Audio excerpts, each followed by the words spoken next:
Dobrý den. V následujícím videu se budeme věnovat onemocnění, které trápí velkou část žen. A tím je endometrióza. Náš pohled ale nebude pouze na tu základní biologickou část, kterou bez pochyby zná celá řada z vás, kteří se endometrióze věnujete, či vás endometrióza trápí. Ale podíváme se na toto onemocnění celostně, tedy na to, jaké všechny aspekty toto onemocnění má a jakým způsobem se propisuje do celého života ženy. A samozřejmě v návaznosti na to, co lze s tímto onemocněním dělat právě na jednotlivých úrovních našeho zdraví a našich těl. Než ale se tomu budeme věnovat, je určitě potřeba si říci v kostce, o co se vlastně jedná. Endometrióza je z pohledu západní medicíny v dnešní době chronické, prakticky nevyléčitelné onemocnění.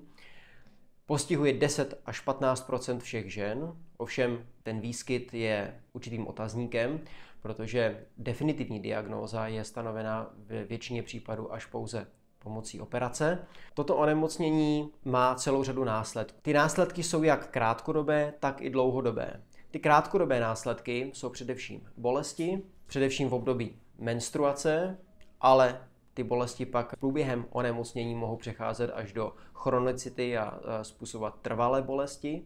Ty bolesti mohou být například při pohlavním styku, při vyměšování, ať už při močení či odchodu stolice a celá řada dalších. Dále to může způsobit to onemocnění krvácení, silné menstruační krvácení nebo například v některých i závažnějších případech krvácení do stolice a tak dále. Z hlediska těch dlouhodobých následků toto onemocnění může vést k neplodnosti u řady žen, může vést k útlaku té funkční tkáně vaječníků v případě výskytu takzvané ovariální neboli vaječníkové formy endometriózy a samozřejmě se dotýká a ovlivňuje psychiku ženy, protože ty chronické bolesti, nemožnost například toto onemocnění dostatečně řešit, pak vede k frustraci a prohlubování psychických potíží žen. Podkladem tohoto onemocnění je výskyt patologicky změněné sliznice, dutiny děložní, někde mimo dělohu. Nejčastěji v oblasti kolem dělohy, v oblasti malé pánve, kolem vejcovodů, vaječníků, v případě na vaječnících, pak hovoříme o té tzv.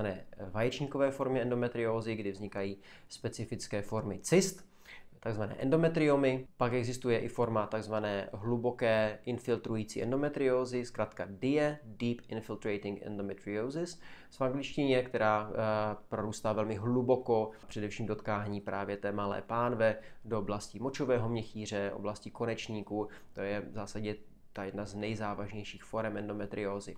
No ale mimo to endometrióza se může vyskytovat i někde jinde v těle ženy, což je mnohem méně časté, ale může se například vyskytovat v plicích, na bránici a i někde v některých jiných vzácných lokalizacích. Určitou specifickou formou endometriózy je pak takzvaná adenomióza, což je stav, kdy sliznice v dutině děložní prorůstá hluboko, abnormálně hluboko do stěny děložní a vytváří v ní zánět, reaktivní zánět. To tělo se brání tomu nadměrnému prorůstání sliznice a tento stav pak způsobuje například nadměrné menstruační krvácení a bolestivé menstruační krvácení. Co je třeba si určitě říci, je to, že tak jako u naprosté většiny jiných chronických onemocnění, i zde západní medicína tak trošku končí. Nevíme, proč endometrióza skutečně vzniká. Máme popsáno přesně ty vztahy, patofyziologii, popsána ta ložiska endometriózy, ale nevíme, proč tato žena má endometriózu a tato žena endometriózu nemá. Přitom mají stejný věk, stejnou hmotnost a další parametry. A tady je nutné si pak klást otázku, tak jak to tedy je? Protože z logiky věci, pokud budeme vědět, proč jakékoliv chronické onemocnění vzniká, ať už je to endometrióza nebo roztroušená skleróza nebo jakékoliv jiné onemocnění, když budeme vědět, jak vzniká, tak také budeme mít v tu chvíli už nakročeno k tomu, abychom dokázali říct, jak toto onemocnění léčit. Nicméně naprostá většina nemocí, tak jak se ukazuje, ať už na základě poznatků psychosomatické medicíny i na základě mých zkušeností v osobním či profesionálním životě, většina chronických onemocnění nevzniká z důvodu jednoho. Těch důvodů je celá řada. Vznikají disbalance v životě daného člověka. Proto i k případě léčby kteréhokoliv onemocnění je nutné přistupovat k tomu člověku komplexně, s vědomím všech jeho aspektů. A zde se dostáváme k tématům, která jsem již komunikoval v mých předchozích videích o filozofii mého přístupu k ženskému, ale dalo by se říct si obecně lidskému zdraví a nemocem. A to je teorie 5 těl a teorie, nebo chcete-li koncept 5 pilířů zdraví. Pojďme se tady podívat, co a jak jsme schopni vnímat a zasadit endometriózu právě do těchto konceptů. Začněme tedy opět tím konceptem 5 těl, protože ten nám nejlépe popisuje, co se děje na těch všech 5 úrovních lidského těla.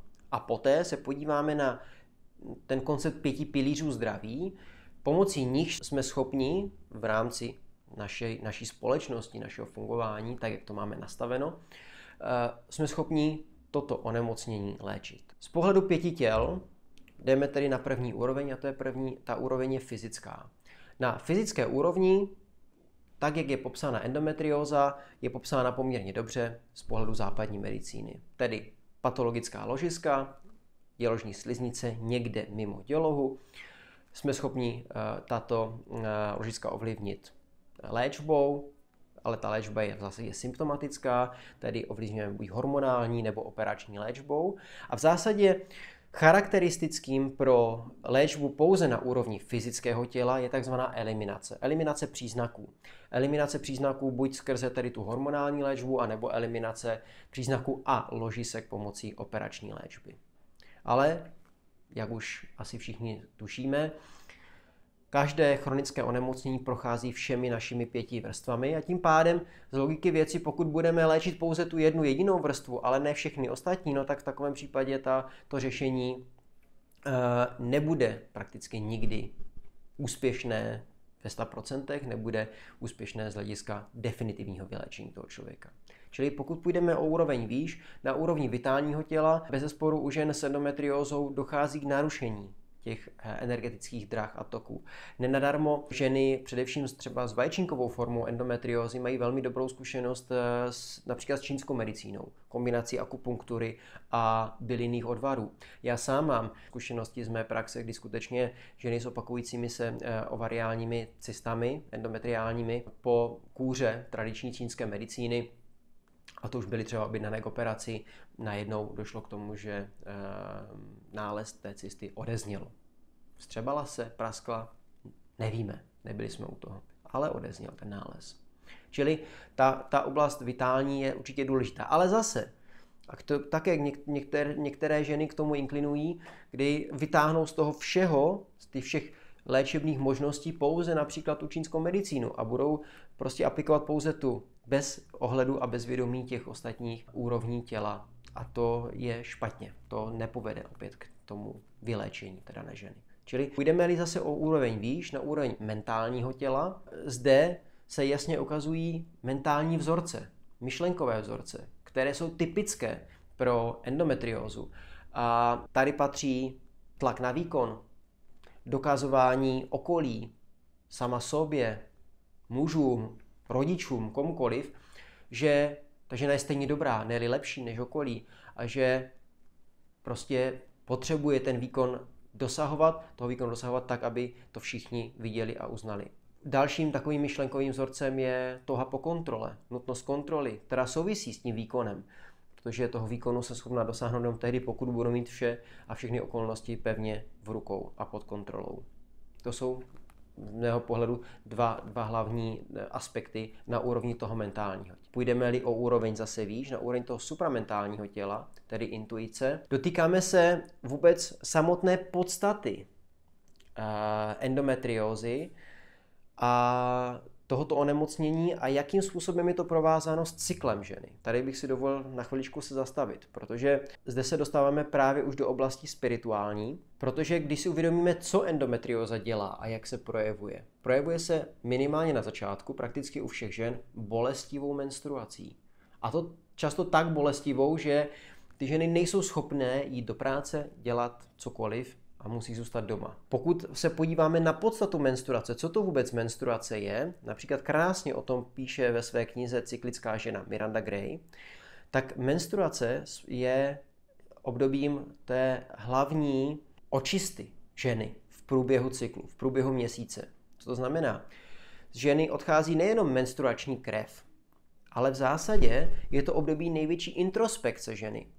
Nenadarmo ženy, které skutečně mají nacítěný svůj menstruační cyklus a žijí v souladu s ním, tak v období menstruace nemají moc chuť se s někým bavit, chodit někam do společnosti. Raději chtějí zůstat sami se sebou. A to je přesně ono. Menstruace je období největší introspekce a tedy odchází jak ta stará nepotřebná sliznice, krev, tak zároveň by to mělo být období očištění mentálního té ženy od nefunkčních vzorců, nějakých i drobných třeba traumat, která vznikla v průběhu toho dosavadního nebo předchozího menstruačního cyklu nebo toho měsíce. Tak, aby do dalšího cyklu mohla žena vstoupit očištěná, připravená na nové výzvy a zase posilněná a lepší na té mentální úrovni. Čili, co dělá ta endometrióza? Zesiluje tu menstruaci, láká pozornost, přitahuje pozornost té dané ženy a říká, hele, podívej se sama na sebe, buď tady sama se sebou, se svým tělem a zaměř se na to, jestli je všechno tak, jak má být a jestli nemáš nějaký potenciál nebo oblastní ke změně. To je za mě ta hlavní message endometriózy. A právě ta se děje na této úrovni té supramentální, té oblasti intuice, kdy ta intuice vede tu ženu k té menstruaci. No a co dělá naše západní medicína? Možná nevědomky, ale bohužel dělá. No, že potlačí tyto symptomy a tím pádem dále tu ženu odstřihává od její intuice. Já neříkám, že ať už hormonální léčba či operační léčba je špatná, to rozhodně ne. Oni mají své místo, minimálně v těch akutních fázích, kdy ženy prostě, hlavně u těch těžkých forem endometriózy, mají obrovské srůsty, hrozí jim například neprůchodnost střev, takzvané zauzlení střev, ileus, krvácení do střev. To jsou samozřejmě oblasti nebo období, kdy je potřeba zakročit a zachránit až život té ženy. Ale je nutné vnímat to, že tento přístup je skutečně základní. A je nutné ho brát jako odrazový můstek k tomu, jakým způsobem jsme schopni uchopit toto onemocnění a dále jej léčit na těch i ostatních úrovních těla. No a pokud se dostaneme na úroveň těla vědomí, pak se už dostáváme do oblasti, kde se ta pyramida chronických onemocnění tak trošku zužuje. Ta špička je velmi podobná nebo téměř stejná pro naprostou většinu chronických onemocnění. Je to nějakým způsobem narušený vztah k mému já. Odmítání já, sám sebe, nedostatek sebelásky. To všechno jsou aspekty, které jsou velmi typické prakticky pro všechna chronická onemocnění. A tady je pak práce s tím vědomím, s tím tělem vědomí, s tím naším vyšším já. A tím se dostáváme k tomu druhému konceptu, který aplikuji v mé praxi, a to je tady koncept 5 pilířů zdraví, které se v mé praxi ukazují jako vhodnější z hlediska nastavení naší společnosti, nastavení různých specializací, odborností, jako vhodnější z hlediska samotného léčebného procesu. Kdy skrze těchto 5 pilířů zdraví ovlivňujeme 5 těl člověka, tedy toho člověka ve všech jeho úrovních. Jakým způsobem tedy k tomu můžeme přistoupit? Prvním pilířem zdraví je biologický pilíř, čili úroveň toho fyzického těla. Jakým způsobem jsme schopni pracovat s endometriózou na úrovni té biologické? Samozřejmě může to být operace, může to být ta hormonální léčba, ale tím, že zastírá příznaky, tak samozřejmě není tak optimální k řešení. Na úrovni toho fyzického těla to bude rozhodně výživa. Bude to například také fyzioterapie, práce s těmi tkáněmi, uvolněním, napětí a dalších věcí. Ale zase, tak jak jsem říkal i v mých předchozích videích, všechno je propojené se vším. To znamená, budeme-li se dotýkat toho fyzického těla skrze i výživu, i fyzioterapii, některé další přístupy, tak samozřejmě se třeba budeme dotýkat toho těla i skrze tu oblast energetickou. Na úrovni psychické pak pracujeme skrze psychoterapii s různými vzorci, právě tak, jak jsem zmínil. Vzorce dokázat, že jsem dobrá, vzorce kontroly, sebekontroly, kontroly okolí a dalších věcí. A to rozhodně není nějaká stigmatizace, bo problém u psychoterapie a vůbec práce s duševním, psychickým zdravím je ta, že u nás stále je zažitý pohled, že je člověk blázen, když potřebuje tady takovouto pomoc. Ale opak je pravdou. Nikdo nerozporuje v dnešní době to, že když chce vypadat dobře fyzicky, tak si zaplatí trenéra například někde v posilovně a chodí tam a platí si trenéra. Ale když se člověk chce cítit dobře psychicky a zaplatí si trenéra psychického zdraví, tedy psychoterapeuta, tak najednou je člověk brán často jako blázen, jako nějaký slabší kus, který si zaslouží maximálně politování. Ale to je tak všechno. Omyl. Psychické zdraví je nedílnou součástí našich těl a v mnoha případech je skutečně tohleto potřeba. Dotknout se těch psychických potíží, mentálních vzorců, podvědomých vzorců, tak abychom s nimi mohli pracovat. Čili práce s těmi mentálními vzorci je extrémně důležitá u žen s endometriózou. Umět pustit, nemít tu přílišnou kontrolu, pustit tu potřebu dokazovat všem, že je dobrá, že dokáže přinášet ty své výkony a nějaké výsledky. Těch metod samozřejmě je celá řada. Může to být klasická psychoterapie, nebo i já sám mám zkušenosti s velmi specifickou metodou, která pracuje s podvědomými vzorci, která se označuje jako Psyche, ale těch metod samozřejmě může být celá řada. Půjdeme-li dále na úroveň sociálního pilíře, tak samozřejmě zase je to práce s těmi vzorci vztahovými. Žije ta žena v bezpečných, milujících, láskyplných vztazích, které ji sítí láskou, přijetím a uspokojením, anebo právě v nich nežije, nebo žije v takových, které ji nějakým způsobem vysávají a kterým musí dodávat ty výkony, aby v těch vztazích byla uznávaná. Těch metod zase je zde celá řada, ale nabízí se například metoda rodinných či systemických konstelací, které velmi hezky a detailně a hluboce zobrazí problematiku mezilidských vztahů. Čili i zde je možné samozřejmě s touto oblastí pracovat a najít cestu. Půjdeme-li dál na oblast energetickou, pak samozřejmě je to zase práce s relaxací, je to práce s tou energií, tak aby ta žena měla dostatek energie pro svůj cyklus. Ta relaxace by měla být samozřejmě pravidelná. Je chybou, když někdy lidé dostatečně nerelaxují a jedou pak jednou za 3 měsíce na nějaký wellness víkend, no tak to samozřejmě fungovat nebude.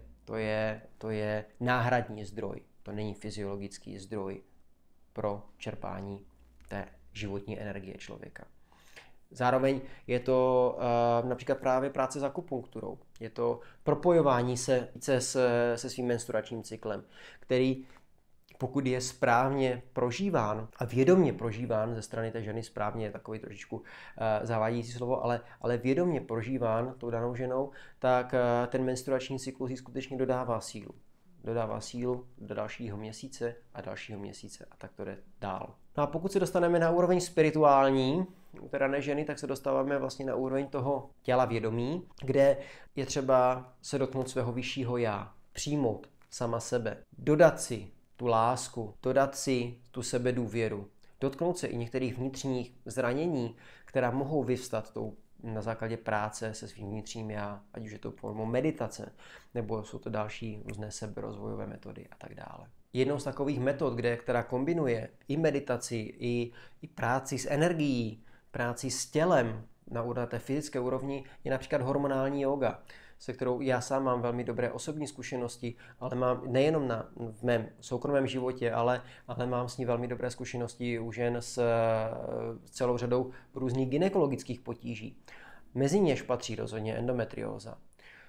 Bohužel často setkávám s dotazy žen, že jim bylo na nějakém kurzu hormonální jógy řečeno, že není vhodná pro ženy s endometriózou. Abych řekl pravdu, úplně tomu nerozumím, proč tomu by to tak mělo být. Jedinou situací, kdy skutečně bych byl opatrný u hormonální jógy, protože se pracuje velmi intenzivně s dechem a s nitrobřišními orgány, je situace, kdyby žena měla rozměrnou cystu endometriální na vaječníku, což pak může zvyšovat riziko takzvané torze, od zatočení vaječníku kolem jeho stopky, což je samozřejmě velmi akutní situace, která hrozí vždy ztrátou toho daného vaječníku. Takže to je asi jediná situace, kdy bych byl opatrný ve vztahu k hormonální józe, ale jinak hormonální jóga působí skutečně velmi dobře.